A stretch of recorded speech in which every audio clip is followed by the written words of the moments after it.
अजित पवारांच्या राष्ट्रवादीला मंत्रिमंडळात स्थान नाहीये।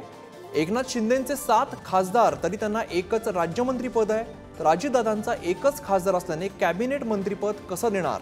कॅबिनेट मंत्रीपद मागितल्यामुळे अजितदादा गटाचा मंत्रिमंडळ प्रवेश हा खोळंबलेला आहे।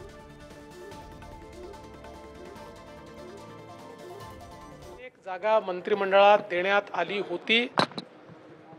राज्यमंत्री स्वतंत्र प्रभार ही जागा त्या ठिकाणी देण्यात आली होती। त्यांचा आग्रह कॅबिनेट मंत्र्याचा होता। राज्यमंत्री स्वतंत्र प्रभार हा कॅबिनेट मंत्र्याप्रमाणेच असतो, पण त्यांची देखील अडचण होती की कॅबिनेट मंत्री पदावर राहिलेला माणूस त्यांना राज्यमंत्री स्वतंत्र प्रभारावर आणता येत नव्हता। आणि सरकारचा प्रश्न होता की वेगवेगळे जे पक्ष आहेत, ज्यांच्याकडे एक खासदार आहेत किंवा अशा प्रकारचे जे वेगवेगळे पक्ष अलायन्समध्ये आले आहेत, त्यांच्याकरता साधारणपणे एक निकष ठेवावा लागतो।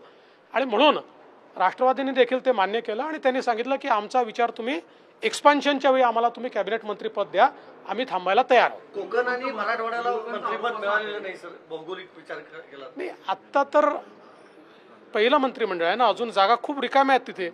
विस्ताराच्या वेळी निश्चितपणे अजून काही लोकांचा विचार होईल, त्यामुळे विस्ताराच्या वेळी मला असं वाटतं की आणि शेवटी देशाच्या संपूर्ण आपण जर बघितलं तर सगळ्या राज्यांच्या सगळ्या विभागांचा समावेश हा कुठल्याच मंत्रिमंडळात नसतो। ते काय राज्याचं मंत्रिमंडळ नाही। विरोधकांचा आरोप असा आहे की पटेल यांना ईडीची अटॅचमेंट प्रॉपर्टी काढण्याच्या असताना गिफ्ट स्वरूपात सरकारने दिलं, बोलताना निश्चित दिली गेली। असं आहे की पहिली गोष्ट तर जे काही अटॅचमेंट होतं ते न्यायालयाच्या निर्णयाने निघालेलं आहे, न्यायालयाने ते काढलेलं आहे।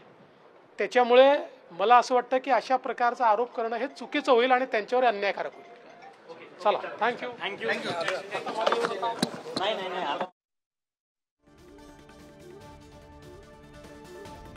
एकच मंत्रिपद आहे, तर अजितदादांचा एकच खासदार असल्याने कॅबिनेट मंत्रिपद कसं देणार?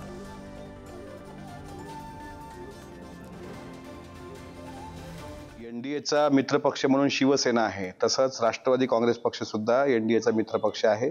आम्हाला अपेक्षा आहे की एनडीए सन्मानानं त्या ठिकाणी स्थान राष्ट्रवादीला देईल। कार्यकर्त्याची भावना बोलतो, शेवटी अंतिम निर्णय हा नेत्यांचा राहतो।